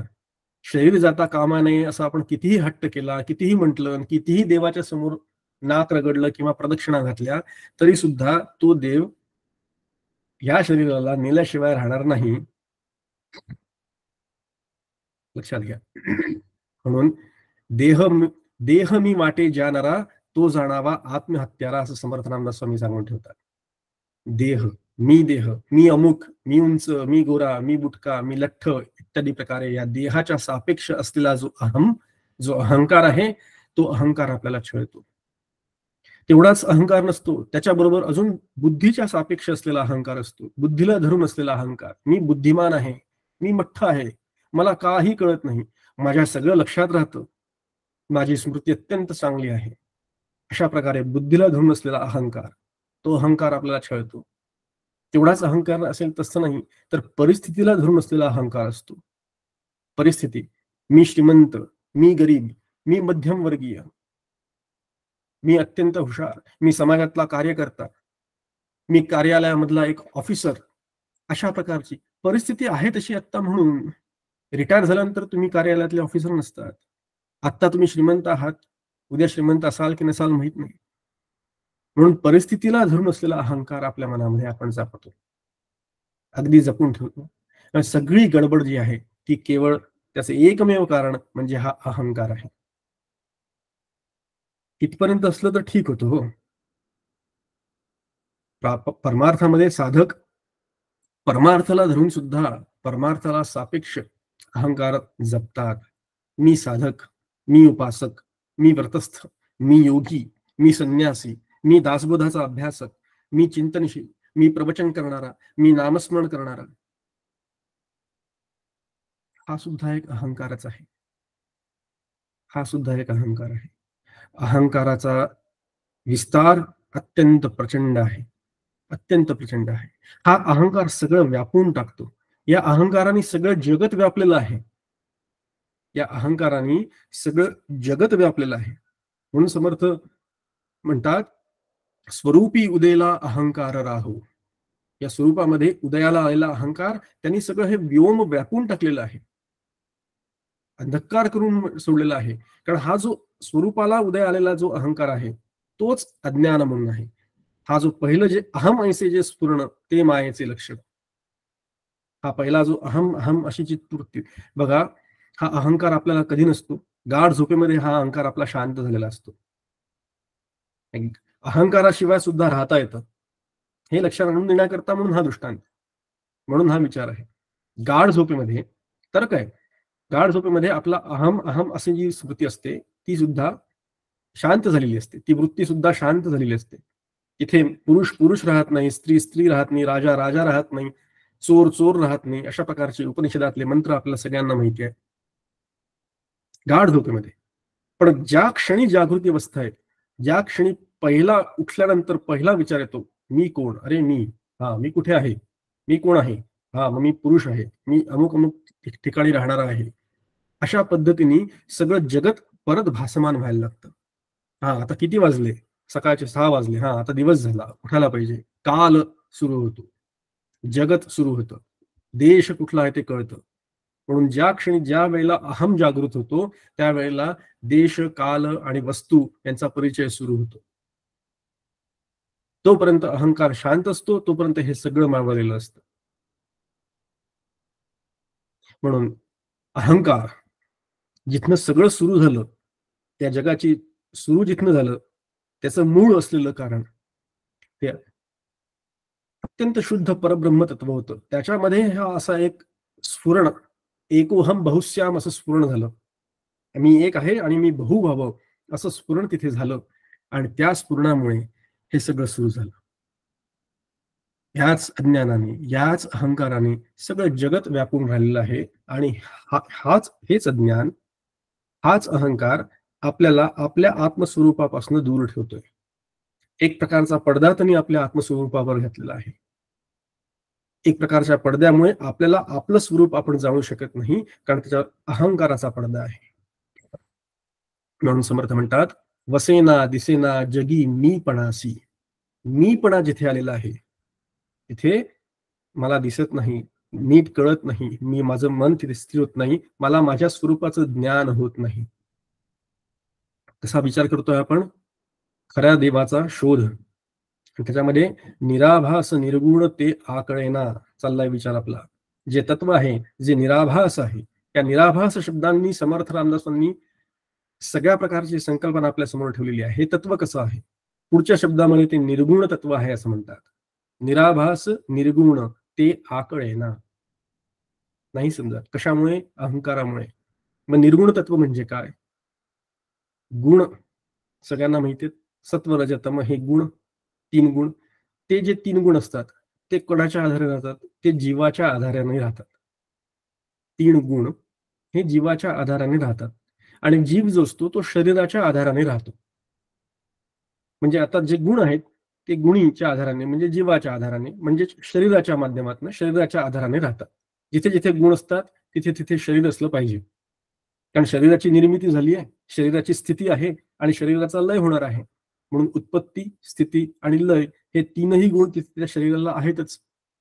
मग ज्या अर्थी हे 3 गुण तिथे आहेत, त्या अर्थी रज, सत्व आणि तम ह्या तिन्ही गुणांचा आविर्भाव तिथे आहेच. एक उदाहरण बघू म्हणजे कळेल. आपण सर्वसामान्य वेदांतातला अतिशय सुप्रसिद्ध उदाहरण दृष्टांत मातीचा घट डोळ्यासमोर आणा सगळे. मातीचा घट, त्याला छान रूप आहे, त्याला एक छान रंग दिलाय, समजा लाल रंग दिलेला आहे, छान सुंदर त्यावर नक्षी काढली आहे पांढऱ्या रंगाने. त्या मातीच्या घटाला एक काहीतरी आकार आहे, त्या मातीच्या घटाला एक काहीतरी रूप आहे आणि त्या मातीच्या घटाचा एक काहीतरी रंग आहे. म्हणून त्याला रूप, रंग आणि आकार असल्यामुळे त्याला आपण गुण असं म्हणतो. हे त्याचे गुण झाले. याचा रंग कुठला? लाल, गुण झाला. हा याचा आकार कसा? अशा पद्धतीचा आकार, हा त्याचा गुण झाला. पण खरं पाहिलं तर त्या मातीच्या घटामध्ये मातीशिवाय काही दुसरं आहे का सांगा? वरपासून खालपर्यंत, तोंडापासून ते अगदी खालच्या बुटल्यापर्यंत सगळीकडे फक्त मातीच आहे. सगळीकडे मातीच आहे. त्याला कुठेही स्पर्श केला तरी तो मातीच आहे. घट मुळात मातीचा आहे. घट मुळात मातीचा आहे. पण तरी सुद्धा आपण त्याला रंगरूपाने, नामाने वेगळं काढतो, वेगळं पाडतो. म्हणून नामरूपात्मक ही जी सृष्टी दिसते आपल्याला, ती सृष्टी मुळात ब्रह्ममयच आहे. मुळात तिथे ब्रह्मवस्तूच आहे. फक्त ती तिशी प्रतीत होते आहे, तसा आकार तिने धारण केलेला आहे, म्हणून आपण त्याला वेगवेगळी नावं देतो आहे. आणि ज्या पद्धतीने तो मातीचा घट फुटला, त्याचा आकार फुटल्यानंतर सुद्धा माती मातीच राहते, ती मातीमध्येच समावते, मातीत काहीही फरक होत नाही, तिथे मातीशिवाय दुसरं काही असतच नाही. अगदी त्याचप्रमाणे या जगातल्या कुठल्याही वस्तूचा कशाही पद्धतीने बदल झाला, नष्ट जरी का ती झाली वस्तू, तरी सुद्धा ती परत त्याच ब्रह्मवस्तूमध्ये जाते, त्याच्यात काहीही फरक होत नाही. म्हणून आपला विचार चालला आहे निर्गुण. निर्गुण म्हणजे काय? तर गुण हे जीवाच्या किंवा शरीराच्या आधाराने राहतात. आत्मवस्तू ही निर्गुण आहे. का? कारण आत्मवस्तू अजीवी आहे, आत्मवस्तू अशरीरी आहे. आत्म्याला शरीर नाही. लक्षात घ्या, शरीर वेगळं आहे, जीवाचं शरीर. आत्मा म्हणजे शरीर नाही, आत्मा म्हणजे शरीर नाही. जीवात्मा हा जो शब्द आहे हा तर जीवाच्या करता आहे. आत्मा अशरीरी आहे.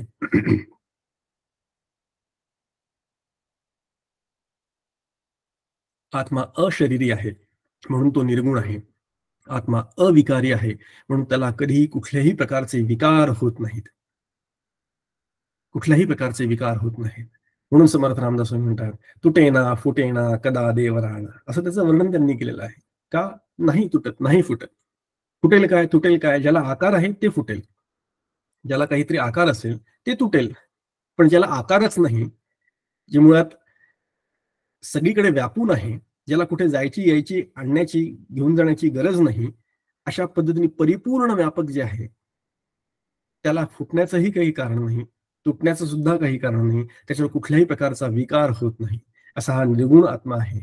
तोच या सगुण सृष्टीमध्ये, या पूर्ण चराचर जगतामध्ये सगुण रूपाने प्रगट झालेला आहे, सगुण रूपाने प्रगट झालेला आहे. किंवा असं म्हणा, आपल्या संतांनी याच निर्गुण ब्रह्माला सगुणामध्ये आणून बसवलेला आहे. म्हणून अवतारांच्या कथा कीर्तने, म्हणून रामरायाची पूजा, विठ्ठलाला दर्शन, विठ्ठलाचे दर्शन, म्हणून शिवाच्या पिंडीवर पाणी किंवा दूध चढवायचं. आता इथे सगुण उपासनेचं महत्व येतं. निर्गुण अनुपास्य आहे असा विषय झाला. त्याचा शोध घेताना ते अत्यंत सूक्ष्म आहे. ते सूक्ष्म इतकं सूक्ष्म आहे की त्याला पकडण्याला खूप कठीण जातं. मग संतांनी काय केलं? संतांनी त्या सूक्ष्म तत्वाला आपल्याला सगुणामध्ये आणून बसवलं. म्हणून तुझं सगुण म्हणू की निर्गुण रे, सगुण निर्गुण दोन्ही गोविंदू रे. त्या गोविंदाच्या स्वरूपात आणून बसवल्यानंतर मग आता त्याच्याशी व्यवहार करायला सोपं झालं, त्याची पूजा अर्चा करायला सोपं झालं, त्याची कथा स्तुमन त्याचं नाम घेणं सोपं झालं आणि अशा पद्धतीने अनेक प्रकारच्या उपासना पद्धती आपल्या समोर आलेल्या आहेत. म्हणून मग व्रत करायची, वैकल्य करायची, पारायणे करायची, उपास तपास करायची. का करायचं हे सगळं हे लक्षात घ्यायला पाहिजे. मूर्तींच्या पूजा करायच्या की नाही, उपास तपास करायचे की नाही, आपला सुरुवातीचा विषय तसा सुरू झाला होता. विचार करा, ते करायचं सगळं, पण तेच करायचं म्हणजे खरा देव सापडला असं होत नाही, हे सांगण्याकरता हा सगळा खटाटोप आहे. आणि खरा देव कसा ओळखायचा आणि तो कसा आत्मसात करायचा, त्याच्याकरता परत निर्गुणातनं सगुणामध्ये यायचं. म्हणून हे सगळं करायचं, प्रेमाने करायचं, प्रेमाने पूजन करायचं, प्रेमाने भजन करायचं, सगळं काही प्रेमाने करायचं. आणि प्रत्येक चराचर सृष्टीमध्ये, प्रत्येक वस्तूमध्ये त्याच देवास बघण्याचा प्रयत्न आपण करायचा, तशी दृष्टी कमवण्याचा प्रयत्न आपण करायचा. ही दृष्टी कमवावी लागते बरं, ही दृष्टी कमवावी लागते. अन्वयाची भाषा ही सगळीकडे तोच देव भरून उरलेला आहे, ही अन्वयाची भाषा. मग पूजा करताना त्या दुधावर जेव्हा त्या देवावर आपण जेव्हा पाणी वाहतो आहोत, तेव्हा हे पाणी सुद्धा त्याचंच स्वरूप आहे, वाहणारा सुद्धा तोच आहे, ज्याच्यावर वाहतो तो देखील तोच आहे. अशा भावनेने ते पाणी त्याच्यावर व्हायचं आहे, त्याला अर्पण करायचं आहे. पूजा करत असताना कोण संतुष्ट होणार आहे? माझाच आत्मदेव संतुष्ट होणार आहे, मीच संतुष्ट होणार आहे, मलाच आनंद मिळणार आहे. त्या देवाला देवघरामध्ये तसं बसवलं, त्याच्यासमोर फुलं वाहिलं काय किंवा नाही वाहिलं काय, हळद कुंकू वाहिली काय किंवा नाही वाहिली काय, उदबत्ती लावली काय किंवा नाही लावली काय, तो देव अजिबात रुष्ट होत नाही. तो देव जसा आहे तसाच आहे. तो काही गारणं गात नाही, तो काही म्हणत नाही की मला आंघोळ का घातली नाही म्हणून, विचारत सुद्धा नाही. पण त्याला जेव्हा मी फुल वाहतो, त्याच्यासमोर जेव्हा मी दिवा लावतो, त्याला जेव्हा मी उदबत्ती किंवा कापूर आरती ओवाळतो, त्यावेळेला आनंद मला होतो. हे माझ्या आनंदाकरता सगळं सुरू आहे हे लक्षात घेतल्यानंतर, हे माझ्या समाधानाकरता सगळं सुरू आहे हे लक्षात घेतल्यानंतर, आपण तीच गोष्ट प्रेमाने करू शकतो. देवाला नैवेद्य दाखवल्यानंतर प्रसाद कोण खाणार आहे सांगा बरं? आपणच खाणार आहोत. तो प्रसाद आपल्याच करता आहे. म्हणून तो आधी देवाला नैवेद्य दाखवायचा आणि मग तो प्रसाद आपण प्रसाद म्हणून भक्षण करायचा. प्रसाद म्हणून भक्षण केल्यानंतर त्यातले सगळे दोष निघून जातात, सगळे दोष निघून जातात. म्हणून मगाशी म्हटलं मी सुरुवातीला, आपलं शास्त्र सनातन वैदिक हिंदू धर्म अत्यंत सूक्ष्म आणि अत्यंत उत्कृष्ट पद्धतीने हे मार्गदर्शन करून ठेवलेलं आहे. का सगुणाची पूजा आवश्यक आहे, कशा पद्धतीने ते शास्त्र सर्वसमावेशक आहे विचार करा. वृक्षाची पूजा करायला का सांगितलं? वटवृक्षाची पूजा करतो, पिंपळाची पूजा करतो, तुळशीच्या पुढे दिवा लावतो, नद्यांची पूजा करतो, पर्वतांची पूजा करतो. का हे सगळं? आजकाल सगळे लोक पर्यावरण पर्यावरण म्हणून ओरडतात, त्यांनी थोडासा अभ्यास करावा, विचार करावा म्हणजे कळेल. पर्यावरणाची उत्कृष्ट काळजी करणारा, प्रत्येक गोष्टीमध्ये भगवंत आहे, प्रत्येक गोष्टीमध्ये तेच तत्व आहे, अशा पद्धतीने त्याला नमस्कार करायचा आहे. आपण म्हणतो सर्वदेव नमस्कारं केशवं प्रति गच्छति, केशवं प्रति गच्छति म्हणतो, पण तशी भावना असते का जेव्हा आपण नमस्कार करतो त्यावेळेला? मग तो दगडाच्या समोर जरी का तसा भाव दृढ असेल आणि तसा नमस्कार केला असेल आणि म्हटलं की हा नमस्कार देवा केशवं प्रति गच्छति, भगवंता तुला मिळू दे, तर तो नमस्कार केलेला तो दगडाला करा का अजून कुठेतरी करा, तो त्याला जाईल ना. म्हणून तिथे भावाचं महत्व आहे. भाव दृढ पाहिजे, भाव स्थिर पाहिजे. भाव नसेल तर काहीच नाही. निश्चित या सगळ्या गोष्टींचं महत्व आहे. या गोष्टींना नावं ठेवण्याचा हेतू नसतो, या गोष्टींमध्ये कुठल्याही प्रकारच्या उणीवा काढण्याचं हे नाही. मंदिर हवं, मंदिरामध्ये सुंदर सुंदर उपक्रम हवेत, अनेक प्रकारचे उत्सव हवे. धर्माचं शास्त्र बहिरंग जे आहे ते सांभाळण्याची अत्यंत आवश्यकता आहे, आजच्या काळात तर निश्चितच आहे. पण हे एक लक्षात ठेवायचं की परमार्थाच्या मार्गावरील हा एक स्तर आहे, हा एक स्तर आहे, ही एक पायरी आहे. ह्या पायरीवरनं आपल्याला खऱ्या देवाकडे जायचं असेल तर तो निर्गुण निराकार देव आहे, हे लक्षात ठेवायचं. मग सगुणाच्यानी आधारे निर्गुण पाविजे निर्धारे, सारासार विचारे. मग तो सारासार विचार अशा पद्धतीने करायचा. निर्गुणाला गाठायचंच आहे. झाले साधनाचे फळ, संसार झाला सफळ, निर्गुण ब्रह्म ते निश्चळ अंतरी बिंबले. सगुण ब्रह्म म्हटलेलं नाहीये, लक्षात घ्या. आपण सर्वजण दासबोधाचे उपासक आहोत. दरवेळेला दासबोध वाचल्यानंतर ही ओवी आपण म्हणतो झाले साधनाचे फळ, संसार झाला सफळ. कधी? निर्गुण ब्रह्म ते निश्चळ अंतरी बिंबले. आपल्या अंतरंगात ते ब्रह्म, निर्गुण ब्रह्म जे आहे ते बिंबलं. तो खरा देव, तो खरा देव आपल्या अंतरंगात बिंबला तर आपल्या जीवनाचं सार्थक झालं. म्हणून खऱ्या देवाची ओळख करून घेऊन त्याची उपासना करत करत त्या आत्मस्वरूपाशी एकरूप होण्यामध्ये आपल्या जीवनाचं सार्थक आहे. तेवढंच फक्त आपल्या हातात आहे आणि तेवढंच फक्त आपल्याला करायचं आहे. जगातील सर्वच्या सर्व जेव्हा आपण चराचर समष्ट सृष्टीमध्ये तोच व्यापून भरला आहे असं वगैरे म्हणतो, त्यावेळेला माझ्या सगट सगळीकडे ब्रह्म आहे. सगळीकडे ब्रह्म व्यापून भरलेला आहे, माझ्या सकट, माझ्या देहासकट. मग तो समोरचा गरीब भिकारी जरी असला तरी त्याच्यात तेच आहे, ही दृष्टी आपली फक्त बदलली पाहिजे. व्यवहार करता नाही म्हणते मी, व्यवहाराच्या पातळीवर तसाच ठेवायचा.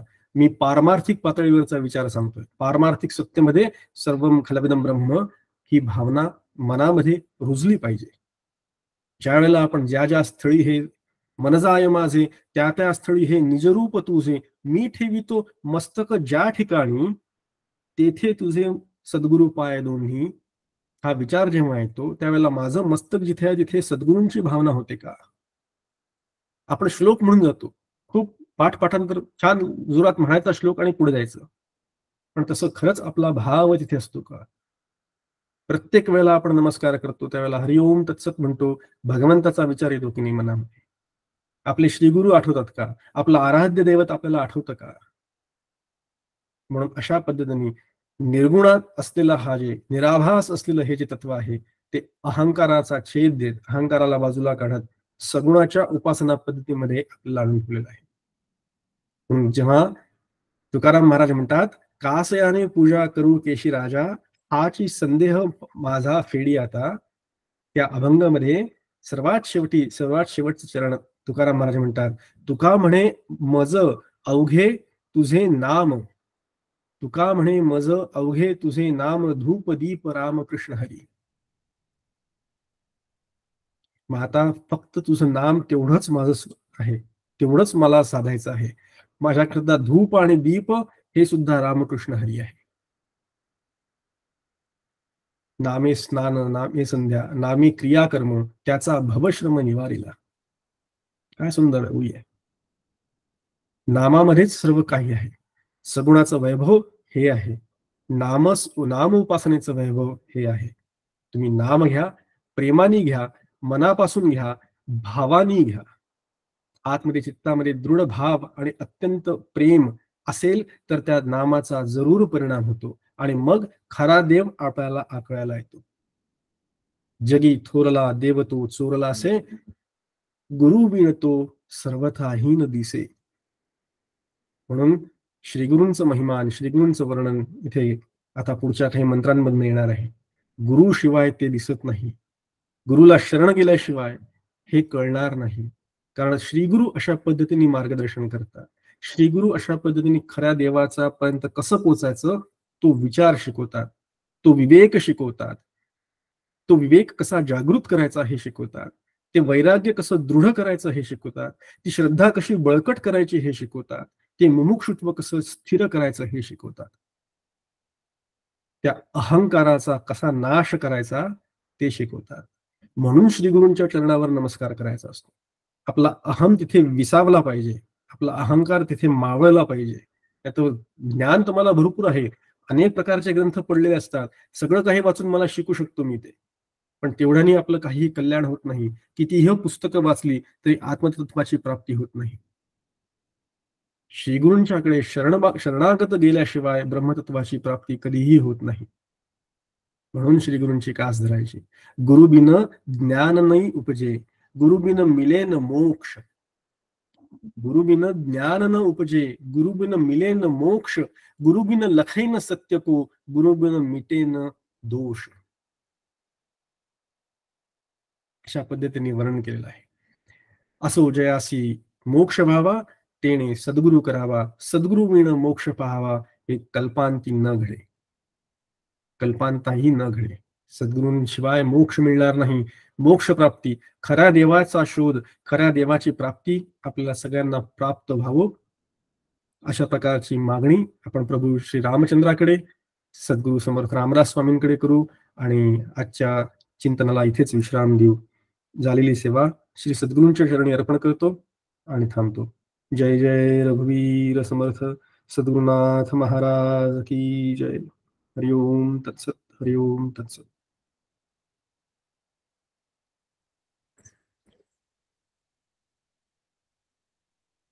अप्रतिम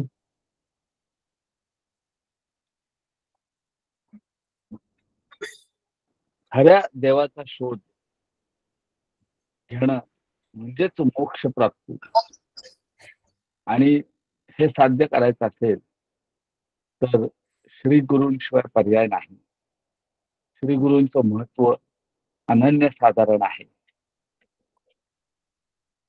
श्री गुरूंचं महत्व आणि खऱ्या देवाची प्राप्ती झाल्यानंतर आत्मस्थिती कशी असते याचा अभ्यास आपण पुढच्या सत्रामध्ये करणार आहोत. श्लोक क्रमांक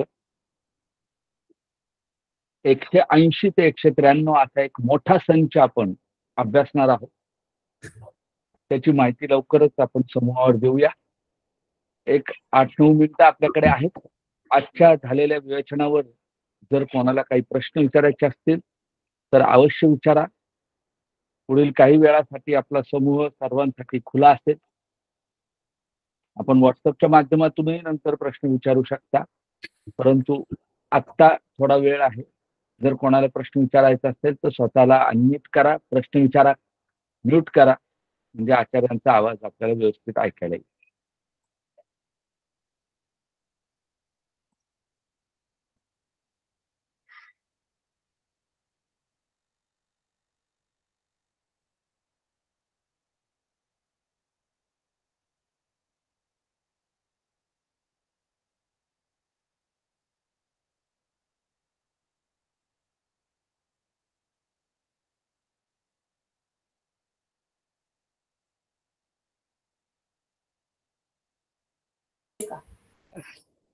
दीपाताई, आपण प्रश्न विचारायचा असेल तर विचारा. नमस्कार. हा नमस्कार, बोला. ही जी मांडणी मांडली की ब्रह्म निराभास आहे ते कळत नाही, म्हणजे ते तत्व आहे आपल्यामध्ये पण ते आपल्याला कळत नाही. आता समजा इथे माझ्या आतमध्ये जो अंतकरण पंचकातलं जे ही प्रोसेस चालू आहे, म्हणजे एखादा विचार आला मनाकडे, त्याचा संकल्प विकल्प आलं, बुद्धीने निर्णय घेतला, मग ही जी काही प्रोसेस आहे किंवा शरीराला काहीतरी होत आहे किंवा हा जो अंतकरण पंचकातला विचार आहे किंवा जे देह आहे ह्याला जो वेगळेपणाने अशी एक शक्ती आहे जी पाहते, मला कळतंय की तो मनही नाही, बुद्धी नाहीये, किंवा जाणीव होते मी काय चुकीचं केलं किंवा काय चुकीचा निर्णय झाला आणि ते चुकीचं होतं. मग ही जी जाणीव आहे किंवा ही जी प्रोसेस वेगळेपणाने कोणतरी पाहतोय असं वाटतं की आहे कोणतरी वेगळेपणाने पाहणारा. मग हा जो पाहणारा आहे त्याला काय म्हणतात, तो कोण तोच आहे साक्षी. नेमका? तोच साक्षी. आपल्या अंतःकरणाकडे वेगळेपणाने पाहता येणं हे अतिशय चांगली साधना पद्धती आहे. आपल्या मनाच्या खेळांकडे, आपल्या मनामध्ये, आपल्या चित्तामध्ये, आपल्या अंतःकरणामध्ये, आपल्या बुद्धीला, आपल्या बुद्धीकडे वेगळेपणाने पाहता येणं ही एक चांगली साधना पद्धती आहे. तसं जर का पाहता येत असेल तर ही आनंदाची गोष्ट आहे. ती दृढ करण्याचा प्रयत्न करा. त्याला साक्षी म्हणतात. साक्षीत्व जपण्याचा प्रयत्न करायचा. आपल्या मनामध्ये असंख्य विचार येत असतात, त्या विचारांकडे साक्षीत्व नजरेने बघणं, साक्षीत्वाच्या भावनेने बघणं, तसं जर का करता आलं तर आपण हळूहळू आपल्या अंतःकरणापासनं आणि पर्यायाने आपल्या शरीरापासून सुद्धा आपण वेगळे व्हायला लागतो. आणि ज्या क्षणी आपण तसं करू शकू त्या क्षणी आपण निश्चितच या साधना मार्गावर व्यवस्थित दिशेने विचार करतो आहोत याचा अनुभव येईल. धन्यवाद.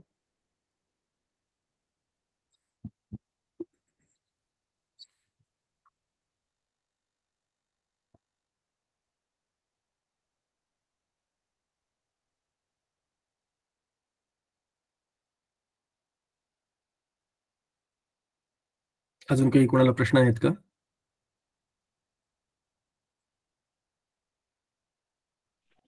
हा बोला मीनाताई.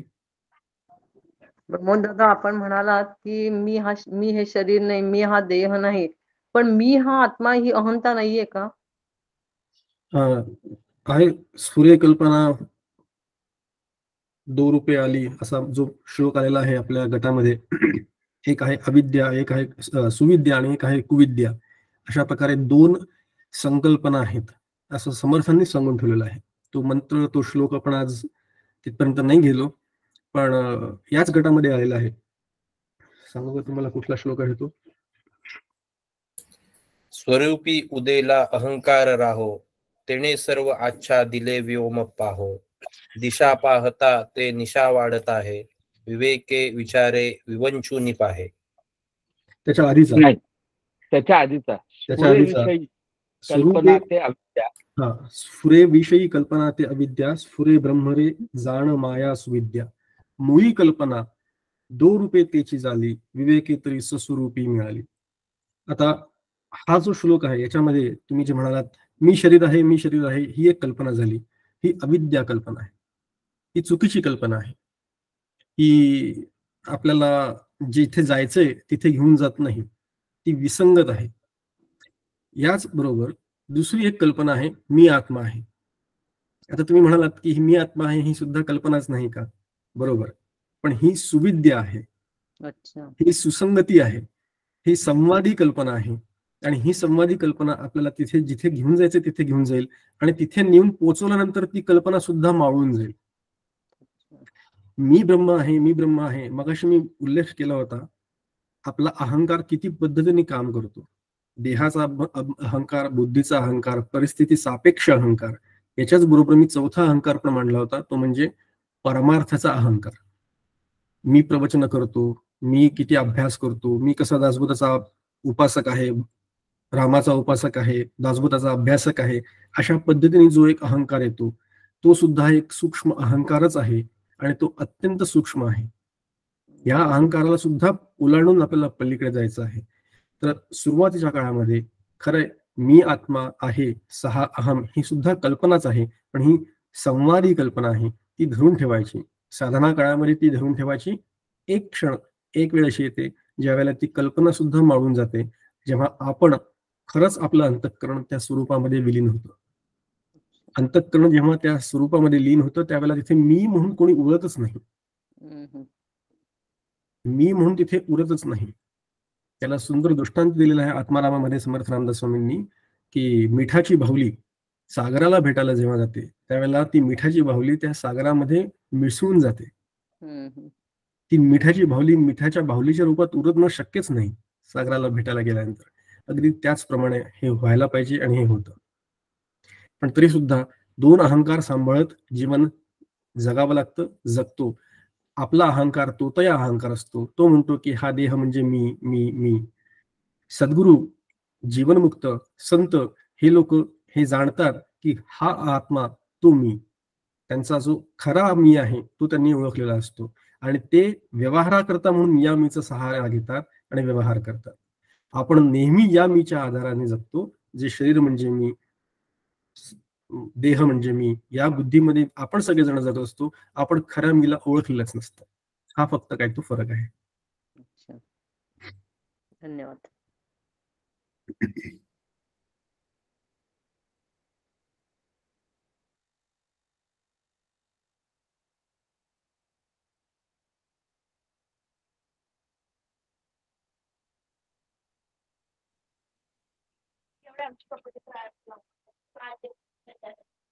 बहुतेक प्रश्न आता दिसत नाहीये. शेवटची प्रार्थना घेतो संदीप.